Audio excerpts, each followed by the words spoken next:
When considering levels, you might be wondering what automatic replacement logs is all about. Well, I'm glad you wondered. Automatic replacement logs allows you to identify which students have been moved to a level because of a previous level placement expiry. In other words, if the student was on level 1 and that level expired after a certain period, they would move back down to the previous level. In this example, you can see that I've landed in Term 3, Week 8, and there's nothing to see here, which means that in this particular week, no students have been moved to a level because of a level placement expiry. Remember, this is just a working sample, and in your situation, it's likely that there will be expired level placements in every week, depending on how your levels are set up and how things are going in your school. So let's click back a week to see if we can find some data.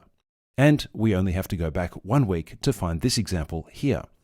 There's one student here who has moved back down to no level because a previous level placement expired.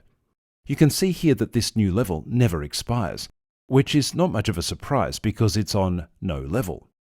And you can see that the reason for them being on that level is because of an expired level placement. To find out more details about any of the students with regards to level placements, you can click on their name. Here you can use the Place button to place that student on a new level if needed. And down below you can see the level history and make some simple edits with regards to each of these previous level placements. Remember again that you have a further option to filter your results if the lists are quite long.